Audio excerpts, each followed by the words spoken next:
thank you very much, Judith, for agreeing to participate in our oral history project on Toronto feminist activists, 1970s, 1990s. We've been organizing these interviews for the Women Unite project of Rise Up around moments, as in, moments of mobilization.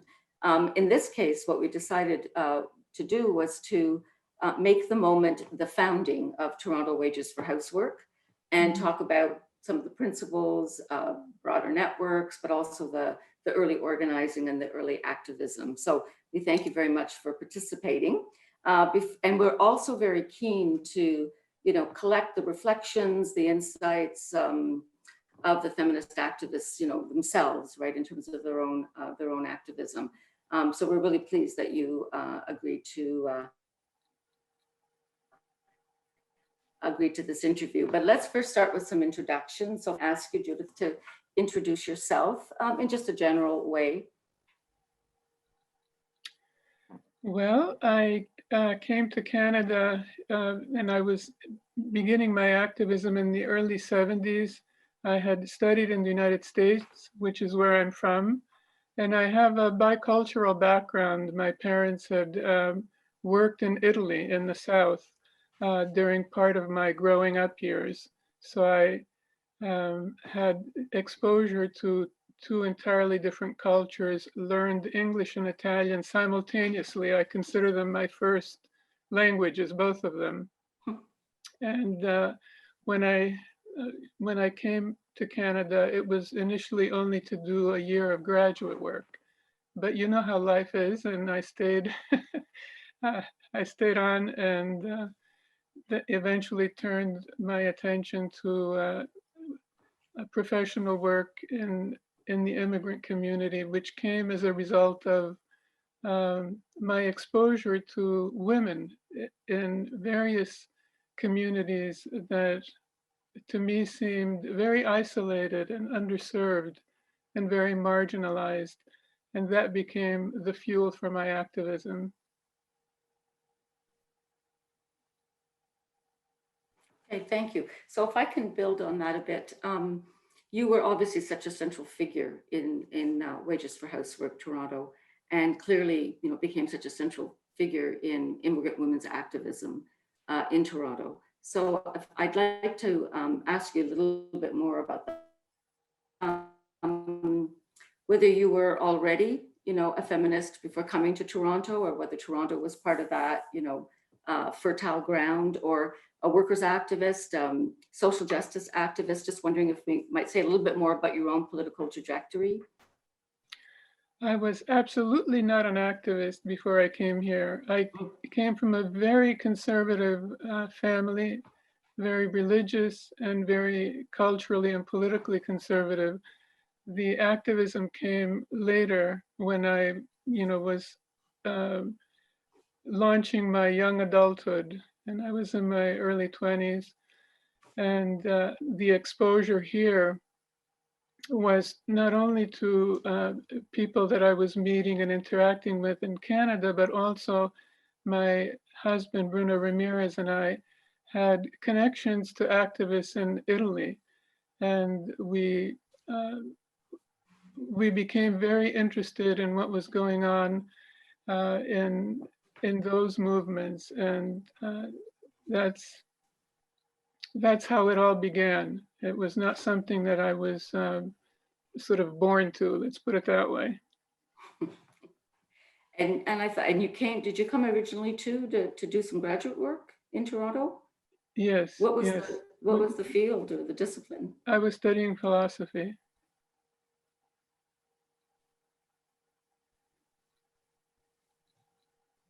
Interesting. You keep freezing. So I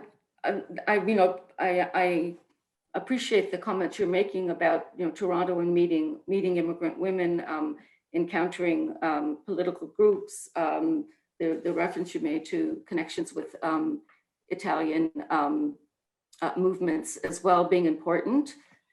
So I wanted to take that and focus in on Toronto and the actual founding of Toronto Wages for Housework. So can you tell us how it came about? I've done some reading on it. I've seen reference to a rally that happened on May Day in 1975.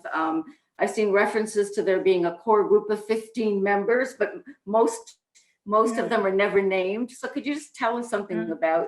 tell us about the founding? The prehistory is that there were a lot of activists who were interested in what was going on in Italy in the extra-parliamentary movement. And Bruno and I would often have meetings, and we would translate texts, leaflets, analyses of various sorts, and we would help discuss these things and analyze them and talk about the applications, more widely outside of Italy. And these activists gave themselves a name, and they called this the New Tendency. And it included a lot of women who had been active in the student movement and the anti-war movement, and in all various kinds of activities that would be generally considered left-wing. And it was from that core group that the Wages for Housework Committee members emerged when we started to apply the same analysis about the limitations of how workers were seen, how they were defined, what the scope of the struggle was, what the modalities of the struggles were. We started applying that to women.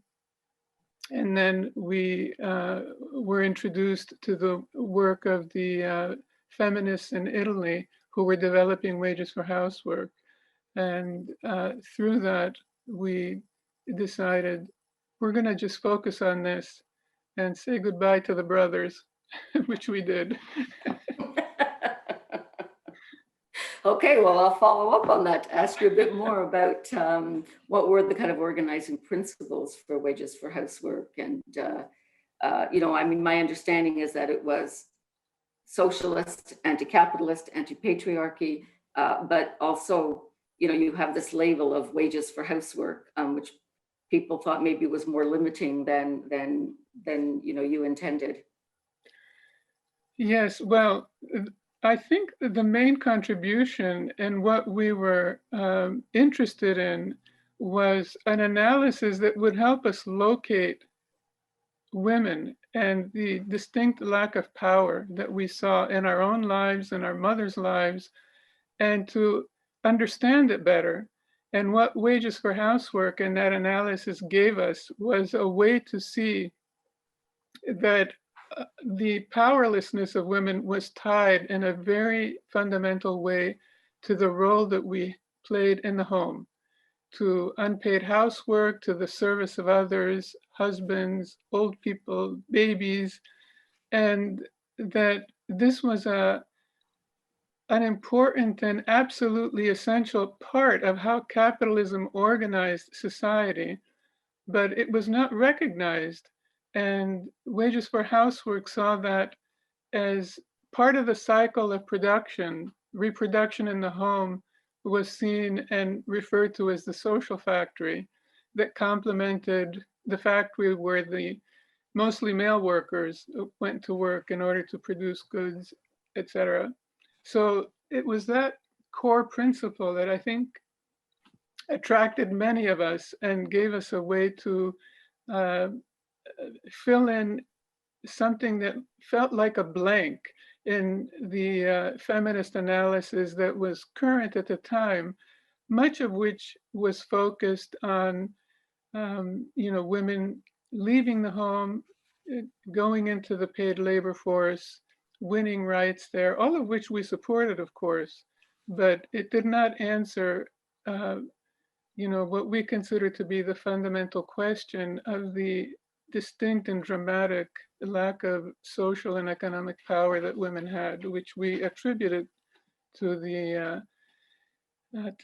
work in the home and to the lack of recognition and essentially the exploitation of female labor. Yeah, and thank you. There's also the element of well, I guess with Dalla Costa and others talking about that the family could also be a site of subversion in terms of women withdrawing their their household labor. Talk more about what you saw as the radical implications of what you've been talking about. Yes, I think one of the misunderstandings of some who looked at wages for housework as almost as reactionary, because they thought it would tie women to the traditional role of, taking care of the domestic sphere. Um, they seem to misunderstand the fundamental point that once you have a wage, you also have the mechanism and the lever of power to fight against whatever those conditions are that you're in, that your work is taking place in. And that would include women who, of course, were chiefly the ones doing this work in the home. And I'm sad to say we still are, 40 years later. That hasn't changed. And so we look and we spoke about the wage not as a way to entrench and ghettoize women in the home, but the exact opposite, to start the liberation from the identification with that work and the stranglehold that that work had on us as women. Okay, thanks. And we'll come back to that when we start talking about some of the campaigns that you put into place in Toronto. But can I go back a little bit to ask again about who some of your comrades were, who some of the other people in Toronto Wages for Housework were? Yes, we had a really interesting and very diverse group. We had people like Frances Gregory, who later on became a family lawyer, and she was very, very active in defining how wages for housework applied to women like her, who most people would consider liberated. She was, from an affluent family. She had a good education. She was single. She was working, and nevertheless, she saw herself as being held back. And through wages for housework, she, she had a way to analyze what was holding her back and what the struggles and the challenges were for her. There were also women who were in various professions that are associated with women. Like one was studying to be a nurse, another one was a chef, another one was a waitress, one was a sole support mother on welfare, and all of them connected their situation to either the total lack of a wage for work in the home or a very measly wage outside of the home, because the nature of the work was so close to what was done for nothing in the home. And, these women would write about their experiences, they would give speeches. We had a bulletin where many of them would write about their own experiences and the struggles that they were organizing, either with other mothers if they were at home, or with fellow workers if they were in the workplace. And we also had a very active group of lesbian women who organized their own sort of caucus within the committee. And they conducted very interesting analyses about, how they saw themselves also affected by the powerlessness of women, and how the enemy wasn't really, it wasn't really men. It was, the power that men had, because of their access to the wealth, and the fact that women were deprived of that, and they saw those kinds of connections as being important to them. And they were extremely creative, and they eventually took on a project which was very, very successful and lasted close to a decade, which was the Lesbian Mothers Defense Fund. And they helped lesbian mothers navigate the courts, which were, and still are in many ways, homophobic. and they provided financial support, emotional support, all kinds of referrals, to experts in the law. And, they made, I think, a very considerable contribution. Yeah, thank you. The testimonials and people speaking from their own experience, obviously such an important element to all this. I'm also wondering, did you as a kind of group, as a committee, did you share a politics, or was the politics like people had different politics, but you agreed very much around the wages for housework argument? I'm just wondering, I don't want to impose, but like is there a socialist feminist vision that's being shared here, or do people come at it in different ways?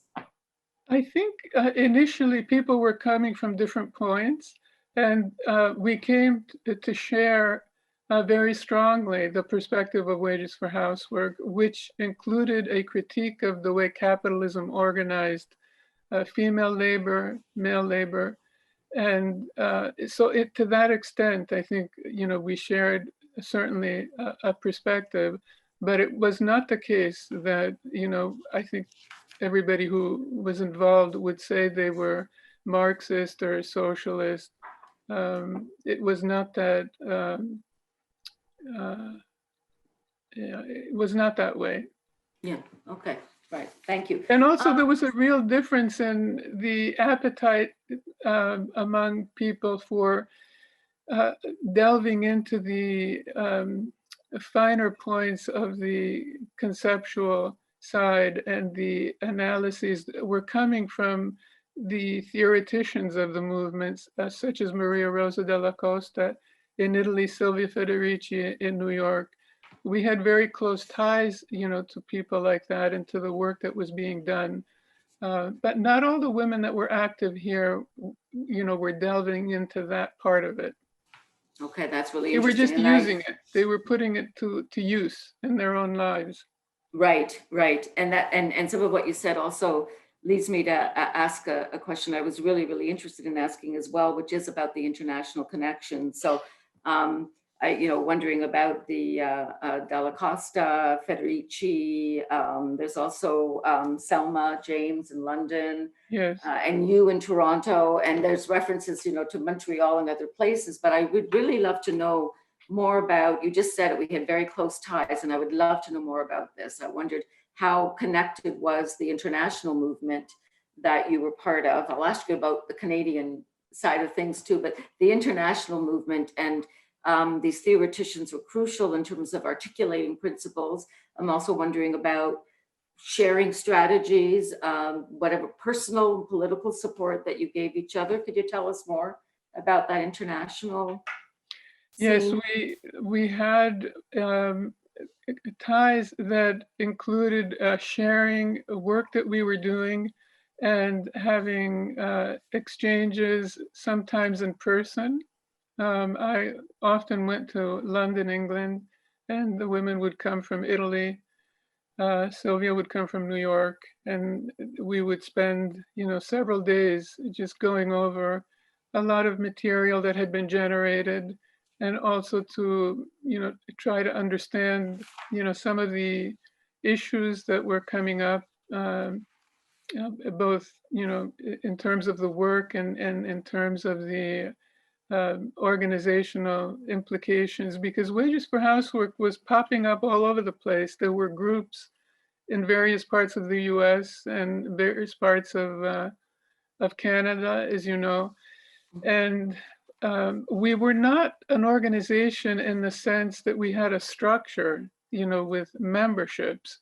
It was more like a huge circle of people with common interests who wanted to be connected and to, have ties that would assist in the work that was being done locally. And long-time relationship, when you were able to nurture this relationship over a number of years? For how long? Yes, probably 6 or 7 years. Mm-hmm. Yes, at least. Yeah. Fine. And yeah.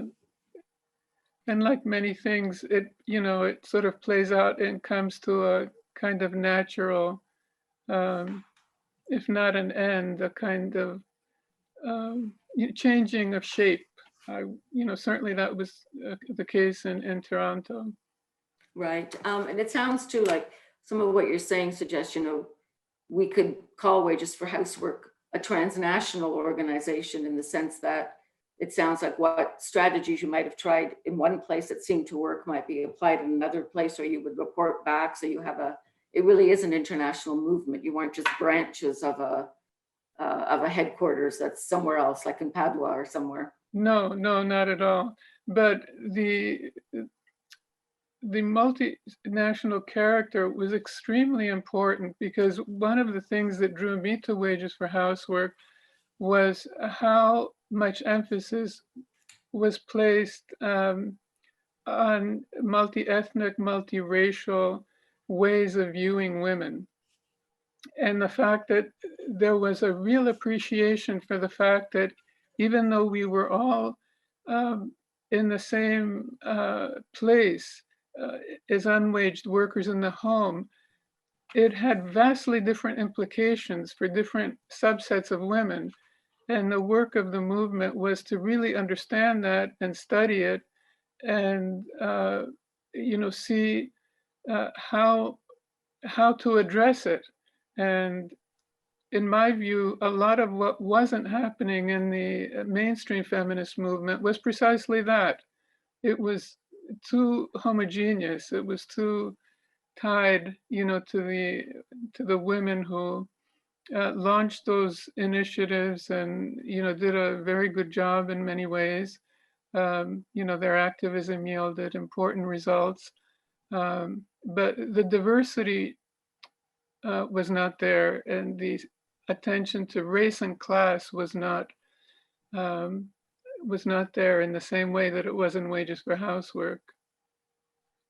And you would argue that because you're dealing with low-income women who are struggling to survive, immigrant women, foreign domestic workers. Wages for Housework, I think one of the important contributions that it made was to keep shining a light on marginalized women.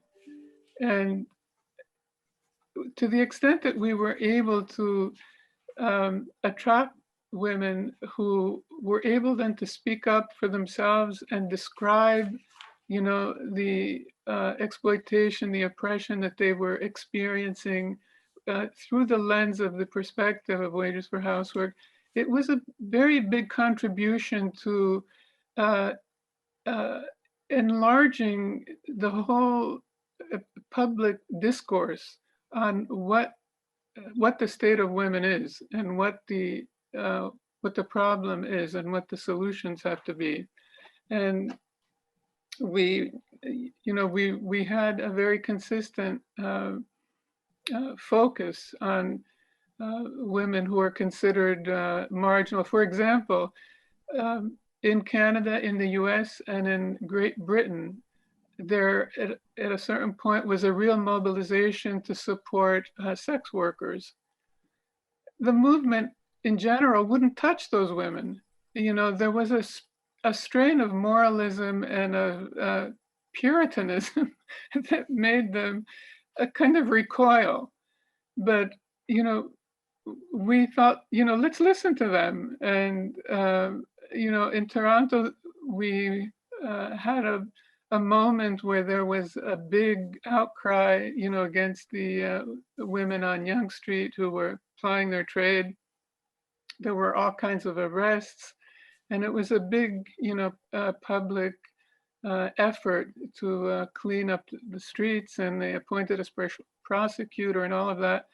And, some of those women who came forward and who we spoke to, we viewed as workers, women who had made a choice and who deserved to be supported. And Wages for Housework brought in the San Francisco prostitute who was extremely well known in the US, Margot St. James, who Yes, ran Coyote, Call Off Your Old Tired Ethics.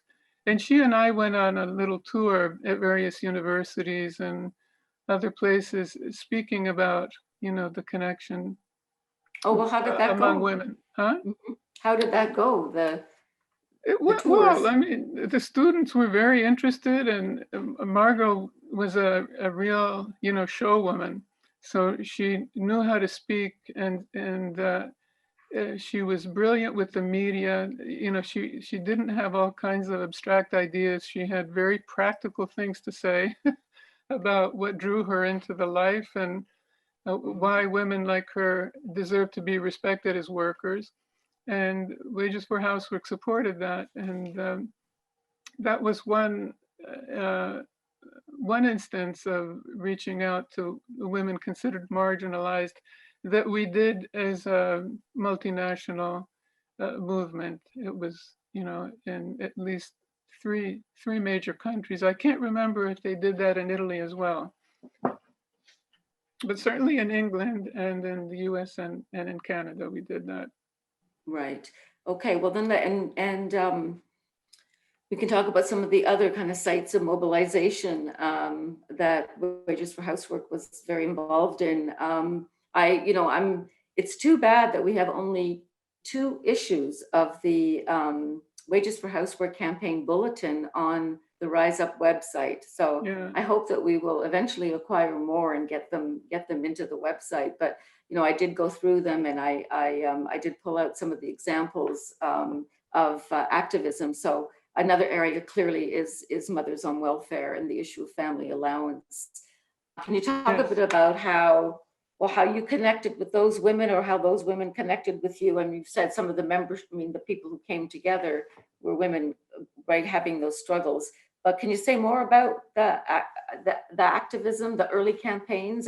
There was the what got featured in one of the bulletins was the Yeah, baby bonus fight. 19, yes, that was actually the very first thing that Wages for Housework Toronto did, because it coincided with the federal government deciding that it wasn't going to give the yearly increase that women were, of course, counting on. And in the case of many women at home with their children, it was the only money that they ever got, in their own name, and they were, up in arms. So we decided this is a good focal point. This is a universal program. It does not stigmatize, low-income women, and as a result, we did a petition drive. We wrote briefs to the government, and we had public events, and we're able to use the media. One of the things that we tried to do very early on was figure out how to use the media to mhm. enter into the public discourse. Uh, because again, the women, who were involved and whose voices needed to be heard were the marginalized women whose voices were not heard anywhere else. So we made it a priority of cultivating the media. I spent a lot of time sitting down with sympathetic members of the media, many of them women, but some of them men who were really very curious and alert and smart, and uh, came to understand the issues, and who promoted the work that we were doing, which helped then to reverse things like the cuts in the baby bonus. The government eventually changed its mind and decided to reinstate it. So it was something that the women who had fought for it felt wonderful about. Yeah, that's an early victory, which must have felt really good. It's kind of your first, Yes, as you're saying, your first big campaign. yes, So that must have felt yeah. really good. Yeah. And I gather what also felt really good was the rally that you organized in October of 1977 to protest unpaid work. And that's the one we've got Rita McNeil and Yes, yeah. yeah, So that was because the CLC had done a rally, and we thought, you know what, let's do one for unwaged workers. Yeah, because they never get any attention. So we did that. And again, there were speeches and music. Rita, who was wonderful, One So she of was then living in Toronto, Rita McNeil? no, she came. Nope. She Mhm. came, and she took part, and it was a very joyful event, and people were happy to sort of be in public, to raise their voices and to say, we're here too. You know, society often doesn't see us, but today they're going to see us, they're going to hear us. And it was a very successful event. And I would like to add too that that was generally speaking the mood of that early period when Wages for Housework was first being launched. Women were really excited. There was a sense of discovery, of curiosity, of creativity, and it was a joyful time, even though it was also a lot of work, and there were, all kinds of um, uh, things attached to it, like where are we going to get the money to put the next newsletter out and all that sort of thing. But the mood was one of discovery and connection, and it was really quite neat. It's great. What about the connections too between then Toronto and some of the other Wages for Housework organizations that were set up across Canada? So I gather there's one or two in the prairies and then one in Yes, BC. yes. We had some connections that consisted, primarily again of sharing information, and if they wanted to know what we had done about a certain, thing, if we had any advice, and we would go back and forth that way. But it wasn't, and of course we would gather sometimes and have meetings. So everybody would be in the same place and we would share in that way too. But other than that, the work was separate. We were not, jetting back and forth to each other's cities. It was more local, but we were extremely aware of what the different groups were doing, and trying to be supportive. And Toronto played an especially important role in trying to answer questions and give guidance, and help with issues that arose, that were generating problems or confusion. So we tried to be helpful. Right. And I think, one of the things as we're doing this interview on Zoom, right, in a new world technology, the sheer work that, the sheer labor that went in to try to maintain these contacts when you don't, right, you don't have the benefit of digital technology. A lot of phone calls, I gather, but also, Yeah. sometimes trying to get together personally. So the other organizations then they were themselves kind of autonomously formed, and then they would Yes. make connection, right, and then you would Yes. share strategy, share support, so on. Yeah. That's right. They were like individual collectives, and then they would, elect to be in touch. But as I said before, it was not a membership kind of thing with, dues and, membership forms and all of that. It wasn't like that at all. I Right. mean, some problems eventually arose that were similar to the ones that you have in a hierarchical group, because styles, of leadership, started to rear their ugly head. But that was, that had a lot more to do with the personalities involved than the actual organizational structure. And what about strategies? Any big debates or disagreement over strategies? I think the only significant one was the lesbian women had their own internal debates about lesbian separatism, and that eventually, came to the Wages for Housework Committee, for discussion. But the only other thing, they were more tactical. For example, there were parts of the Wages for Housework movement internationally that were extremely hostile against the left. And, they would always be on the attack. And, you know, the reasons for it, were obvious and were clear, but, tactically, being able to keep doors open, we found here to be important. So we wanted to make sure that if, the labor movement was having a conference, that we got invited and that we weren't going to just go and yell at them. We were going to explain why they needed to support us. So there were those kind of differences, but yeah. Okay, thank you, thank you. So clearly, as you already said, and some of the examples have already underscored, a lot of the activism, a lot of the work you're doing reflects also the priorities of immigrant women. So the immigrant women's activism is such an important piece of this. And I wanted to ask you, and obviously Intercede and other things you're doing are part of that, which I'll get to. But in the midst of this, you've also organized the Immigrant Women's Center of Toronto. And could you tell me a bit about why and when and how that happened? That happened almost simultaneously in the early 70s, maybe 74, 75. And I had launched my career professionally after school by working at the Ontario Department of Justice with women who were in trouble with the law.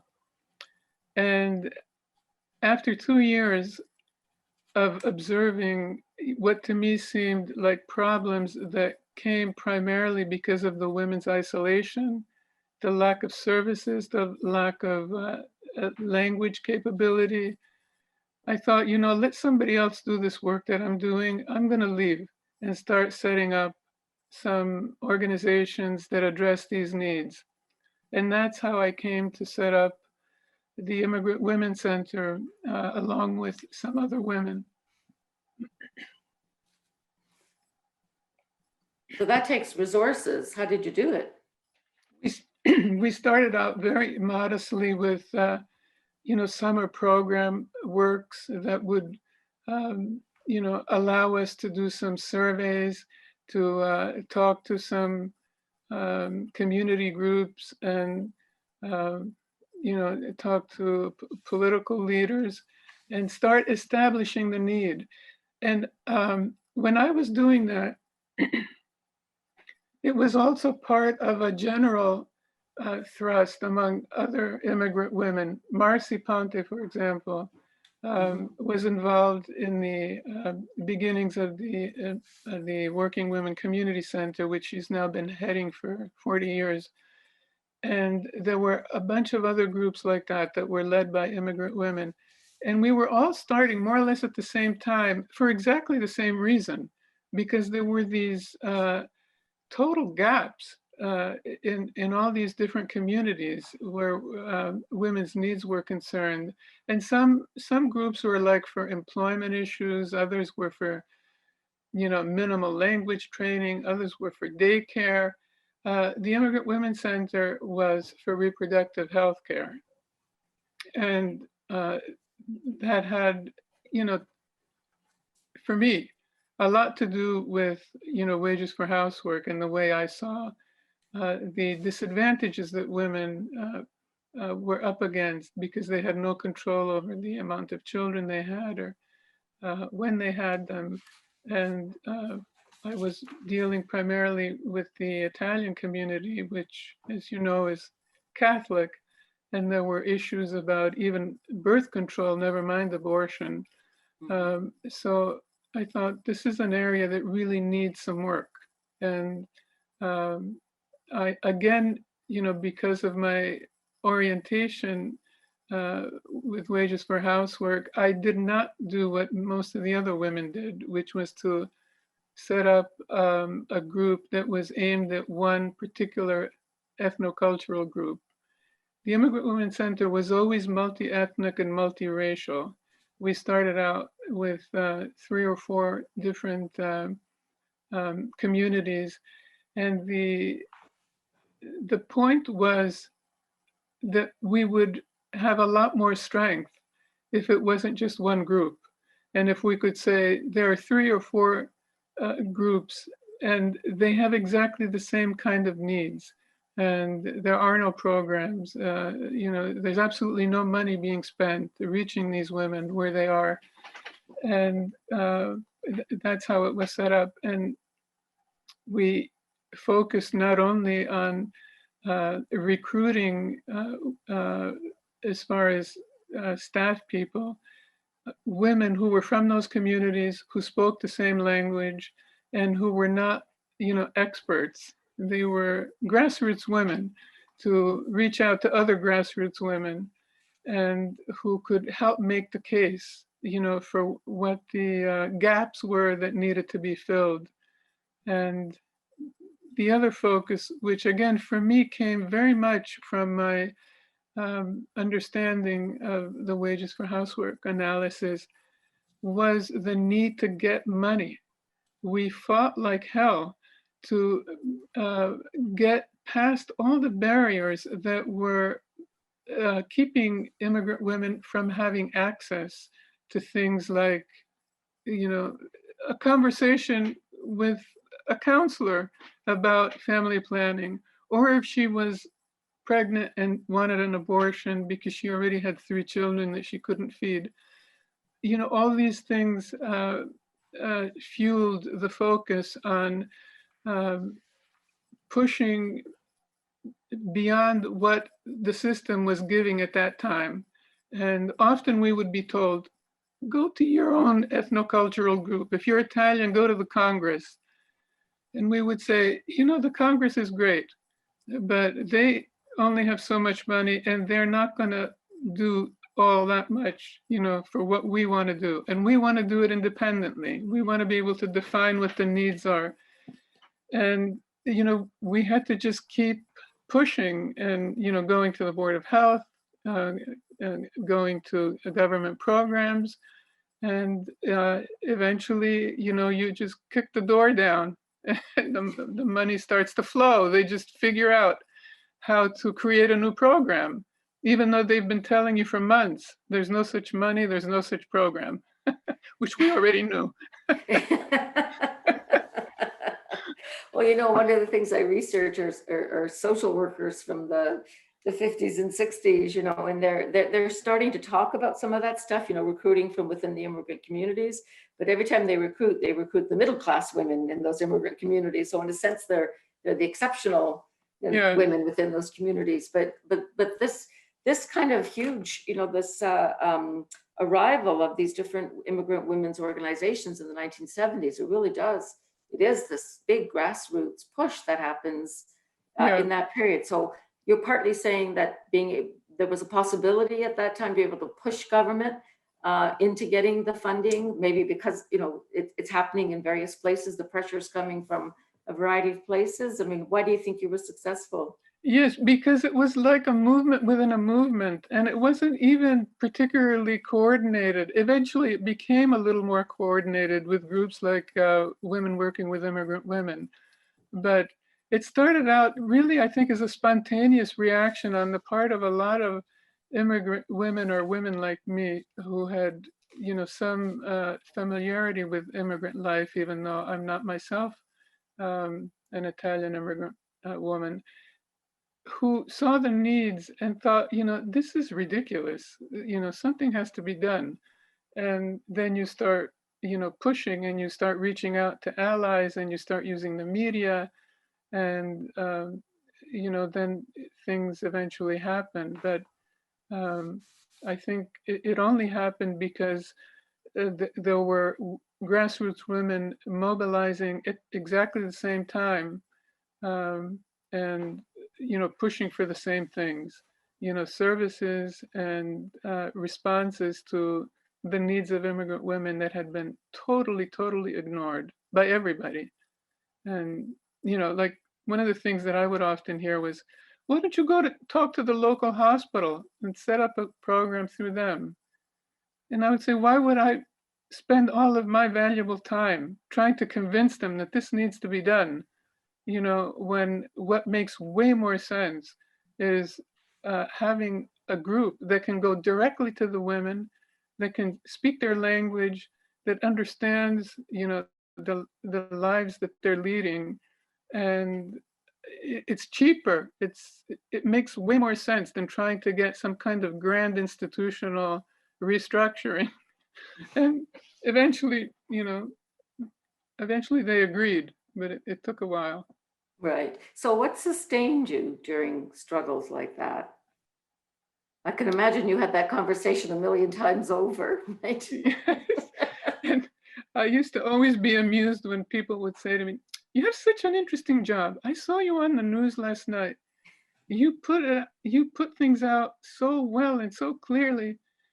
And then I thought, if they only knew that for that 10 minutes on the news, I'm in my office all by myself trying to write grants, you know, trying to write press releases that people will listen to. It's like so tedious and unglamorous. But you have a goal and a sense of purpose, and of course, as you succeed, that helps too. When we were able to start the programs, even on a very modest basis, the women start coming in and they're opening up about the issues in their lives. You're able to offer something that is concrete and helpful, and then that helps you keep going. Right. Well, the link between wages for housework and Intercede is also a really important one. And I wanted to ask you some questions about that too, so that, while you're called Wages for Housework and you've got all these connections around wages for housework, but clearly too, as you said earlier, with sex workers and so forth, that Wages for Housework was also very much organized around support, fighting for women in low paid work. And it's low paid largely because it's seen as an extension of women's housework. Exactly. Right? And the foreign domestic workers, right, fit into that. So I had this, I had wondered about how you came together. How did Wages for Housework and what was a multi-ethnic, multiracial coalition of domestic workers, how that came together? I just want to say one more thing about the Immigrant Women's Center chapter. Oh, yes, please. Which is that the women who I worked with, who were involved in counseling other communities, would be prime protagonists in some of the work that Wages for Housework helped advance, even though they themselves had different political orientations and weren't necessarily interested in Wages for Housework. And we didn't care whether they were or not. We were trying to highlight issues. And one good example, I think, with the Immigrant Women's Center was the coalition that was fighting for abortion rights, because there were cuts. This was in the late 70s, I think 1977. And I think in one of the iterations of your questions, you mentioned that. And, yes. What happened there was that the coalition defined abortion as the right to choose. And it caused a real stir at the Immigrant Women's Center. We were participating in the meetings of the coalition, and the Caribbean woman, Erica Mercer, who worked with me and who was the outreach person in her community, objected there and said, you cannot define the right to choose only as abortion. We have too many women in our communities, who can't afford to have children because they can't feed them. And we also have examples, all over the world of forced sterilization programs, including right here with Indigenous women. So you have to define it a little more broadly, even though, of course, we agreed, with stopping the cuts to access to abortion.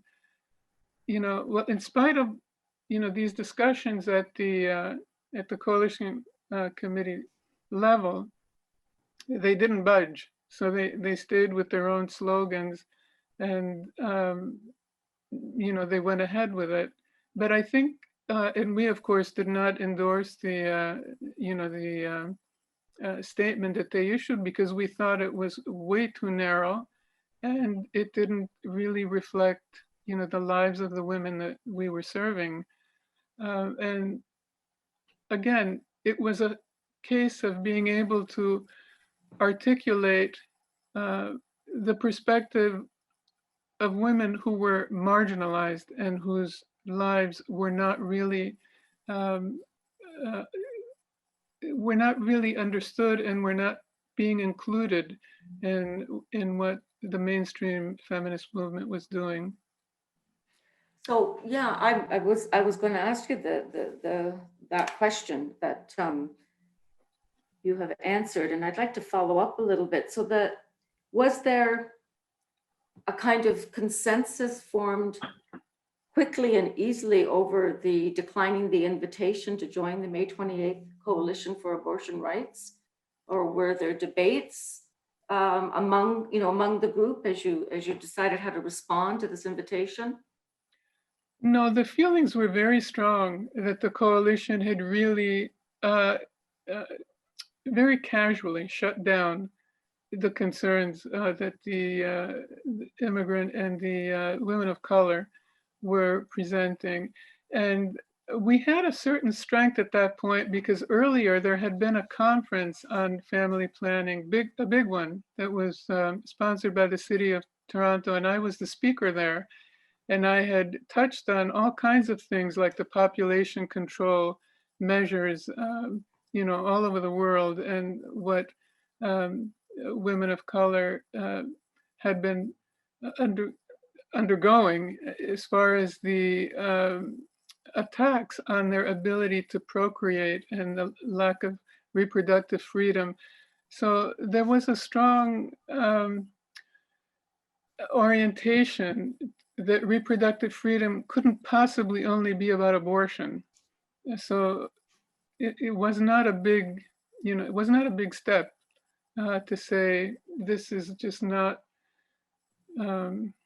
this is not representative of enough women. It's too limited to to the women who are organizing it, who are primarily white middle class. And as I said before, we supported that demand totally. And in the press release that we issued and the statement that we issued, we made it very clear that we supported that. But we also, talked about the other aspects of reproductive freedom that we thought needed to be, highlighted. I mean, yeah. Yeah, and just a related question too, that sometimes I think people assume that, well, especially the very Catholic immigrants, right, the Southern Europeans, for example, that sometimes there might be an assumption that it's a kind of religious opposition to abortion. You haven't mentioned religion once in all of this, so I'm going to raise it. But what you're talking about is women's real life experiences, their fears, their actual realities, right, and so on. But what would you say to the argument about, well, to some extent, some of those immigrant women were a little bit maybe written off because the assumption was that, well, they've got, they're under the choke of the Catholic Church? I have no idea. They didn't say anything like that. And, my own experience when I was preparing the ground to launch the Immigrant Women's Center, I made the rounds, I was on Chin Radio all the time. I made the rounds to community organizations and, of course, to the churches. And I remember one meeting with a priest, Franca. He said to me, listen, these are our parishioners and we're Catholic, so we're against everything you're doing, but we understand that these women need this and we will make sure they get to you. So, there was a certain sophistication, even among people who were very devout and who were, there to enforce the morality of the church, a recognition that these were needs that simply cried out, to be met. How, the mainstream feminists perceived us, I have no idea. I don't remember that ever coming up. Right. The concern that we were religious conservatives, and it Right, wasn't thank true. you. I don't think it was true for any of the women that I know. I mean, otherwise we wouldn't have been referring women for abortions. Like, Yes. it's not exactly. No, yes. It's not exactly consistent. Right, right. Well, while we're on this train of thought, can we ask about another kind of source of tension or disagreement? And that's over the wages for housework application to NAC in 1979, when they rejected right. your application for membership. Yes. I jotted down, some of what the then NAC president Kay McPherson said about that the groups agree on short-term goals like childcare, job training, better social services, but not on long-term goals like equal opportunities, equal pay, and to end sex role stereotyping. And that really, I think reinforces the last stereotype. The last Pardon? one is the key. The last one is the key. They saw wages for housework as ghettoizing women in the home, and I think that really was the. I don't know. It was by that time it was a kind of prejudice, that wages for housework was stereotyped that way, and NAC was very unfriendly towards us when we asked to be part of the conference in Ottawa. And we met with the executive here, and it didn't make any difference. And, I guess they didn't want to reverse the decision that the president had made. But you know how that story ends. No. We all went to Ottawa anyway, and Wages for Housework was there chiefly to support the welfare women. They had their own mother-led union, and they were lobbying to get parity with foster parents who got paid a whole hell of a lot more than women on welfare. And they were brilliant at making the case for, why the disparity. And so we all went to Ottawa and we were supporting them. And they decided to invite me to come into the NAC meeting, even though we weren't registered. And we had some discussions, but what happened that was critical was that at the first plenary, the mayor, Marion Dewar, stood up. She had heard about all of this, and she said, every feminist who is in Ottawa is welcome to this conference. She's the mayor. They're not going to say no to her. So we all went in. And that's the way it ended. And you made your presence known. Yes. Well, she was great. I was always a fan of hers, but I was certainly a fan after that. Right. Well, you want to go back to Intercede for just a little bit about it's such an interesting, Intercede's so interesting for so many different reasons, but especially because it's this broad-based multiracial coalition, right? And it's feminist allies and domestic workers, among the most marginalized women of color workers, right? Who other women too in there, but that's the coalition is it's really striking, right? It's really important. So how did it happen? Intercede came about late in the 70s when the Wages for Housework movement internationally was also on the wane.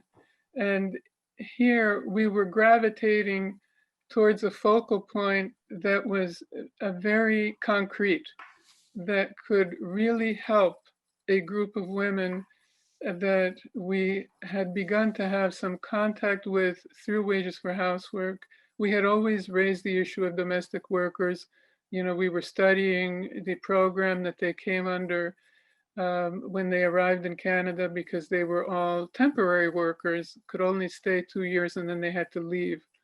And we did what we had, done before, which was we held a meeting, which was attended actually by quite a lot of women, and we called it a view from the kitchen.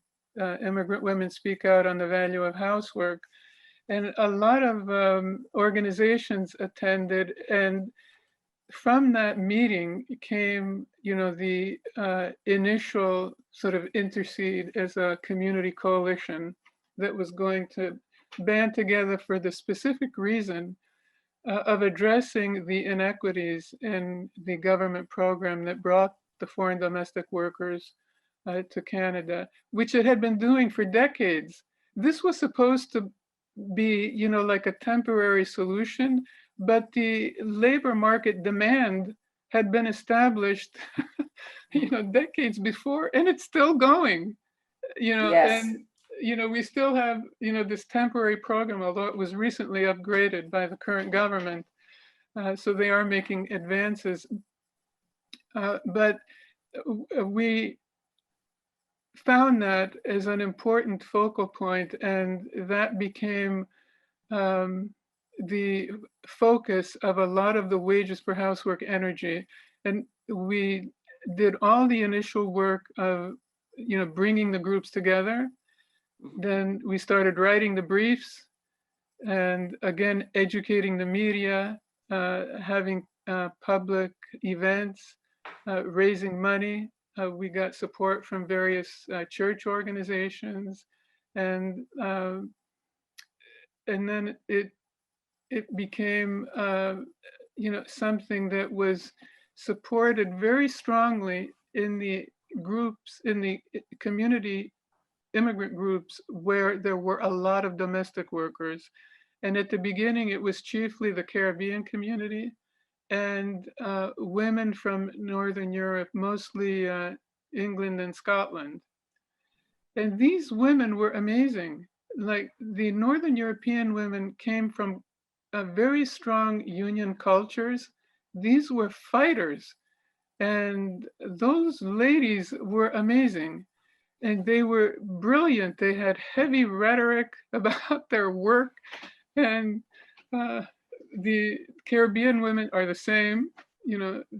These are fighters, and many of them had left children back home, and they had, the dream of being able to reunite with their families. And very quickly, the slogan for Intercede became, if we're good enough to work, we're good enough to stay.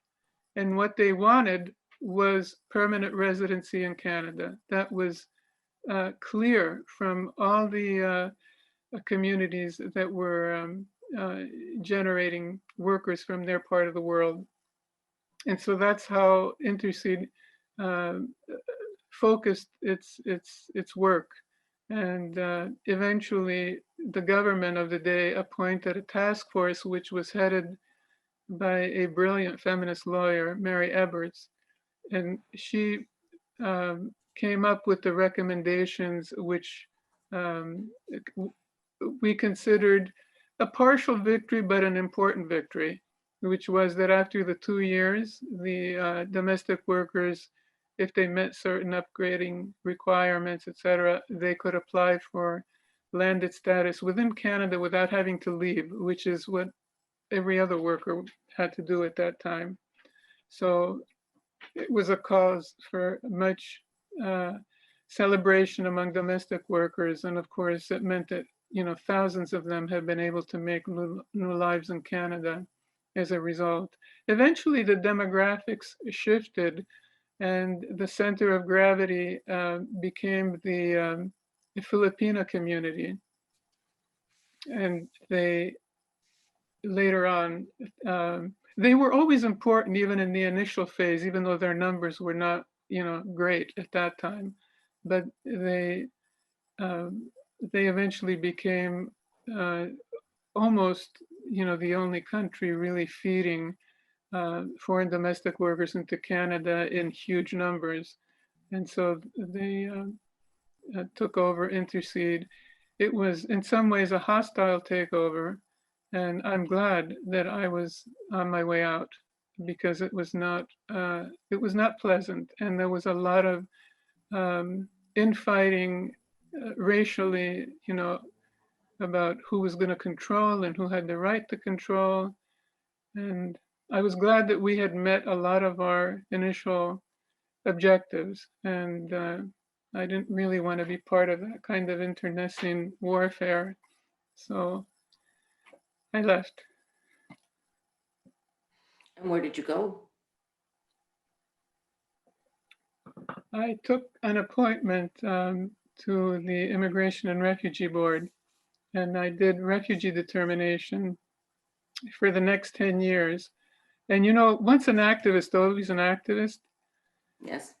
As soon as I got on that board, the first thing that I and a number of other judges realized was that the whole way of defining a refugee was about men and about their experience. And we decided to put a group together to deal specifically with the issue of women refugee claimants. And we did a tremendous amount of research. We sat on cases and we interpreted both the international instruments and the domestic legal instruments in such a way to broaden and to fit the kind of experiences of persecution that were typical of women and tied, to their gender, to their femaleness. And eventually that work resulted in the chairperson issuing guidelines on gender-related persecution, which became the gold standard internationally, and I think still are. I told you when you first contacted me that there's a film now being made about that work. Yes. And yeah, it How was is, quite what's the, quite an interesting and very gratifying next phase of my own personal activism. And it was very different because it was activism within a huge institution. It was not I was just going grassroots. to ask, it's a different context in which to be an Totally, activist. totally. And when I Yeah. first got the appointment, I thought, oh my God, now I don't have to beg anybody. I'm the one making the decisions here. But also the process of like building trust with these women who need to tell their story, need to tell it in a compelling way, need to convince, right? And that and also are traumatized, right? That must have been a very, it's a very, very serious job to do, and building trust and giving support. And creating protocols so that the board itself had ways of dealing with these women refugee claimants that were totally new.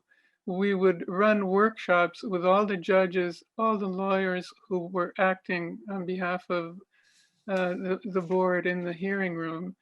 And we would train them, for example, how do you question a woman on sensitive issues such as sexual assault or, detention,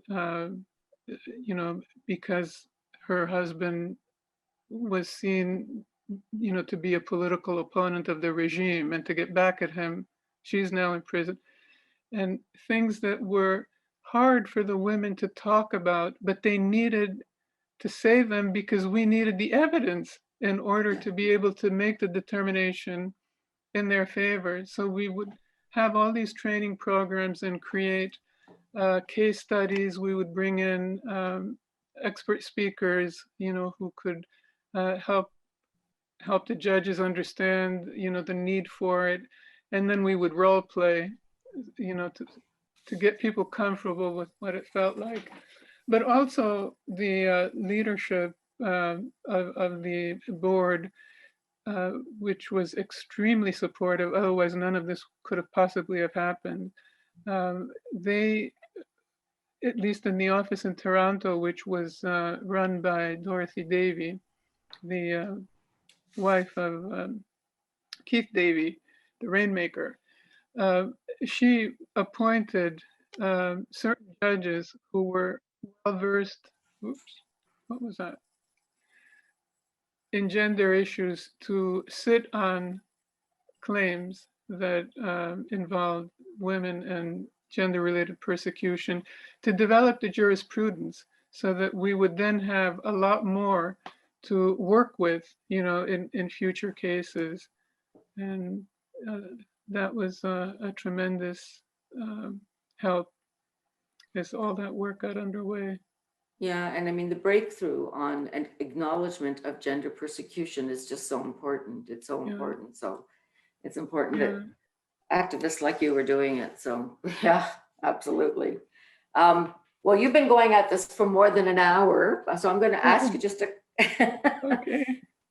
Thank you for doing that. But I do have a couple of just like reflection questions, if I can, Sure. if you can stand to do it a little longer. Sure, go ahead. Okay, great, thanks. Well, one of them is, one of the things about building an archive is that, of course, you're collecting materials from the past, but you want to have conversations with the present, right? So the present past, conversation dialogue is so important. And so obviously we hope that young activists, young researchers, right, will make use of Rise Up materials and will draw on, right, some of the lessons from right, feminist activism of the 1970s, 1990s. So what would you say, reflecting back on what were the lessons learned and what would you want young activists today to take from some of the work that you did?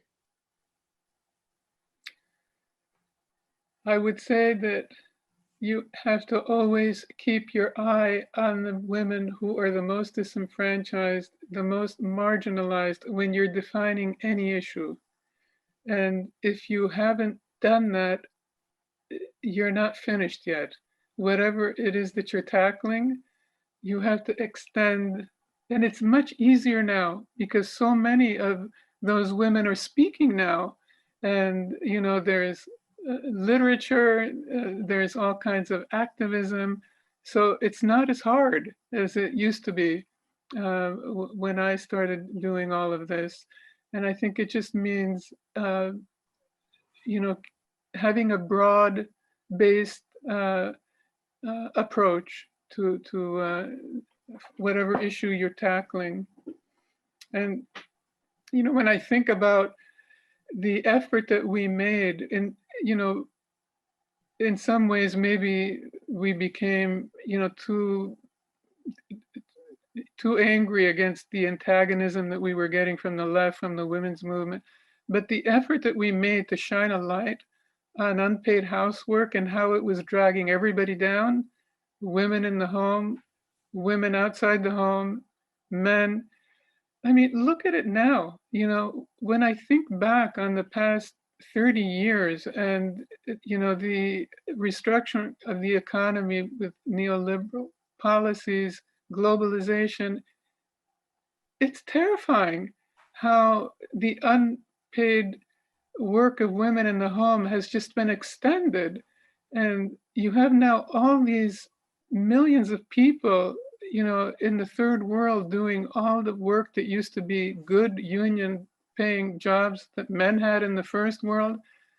You have the whole service sector awash in people, who can't earn a living unless they do 2 or 3 things at once, including, the women who are serving the long-term care homes who are getting sick because they don't have one job with one salary, one set of benefits. It's terrifying what's been done. And yeah, I think, what we tried to do, shining that light, we maybe didn't succeed in the way that we had hoped, and no mass movement followed, but it was valid. And it was, I think, in some ways profound. And what has followed has shown, I think, how important it was. And yeah. Okay, well, thank you. Thank you very much. That was terrific. Really appreciate your sharing with this, appreciate your frankness, appreciate your reflections. That was really great. Thank you.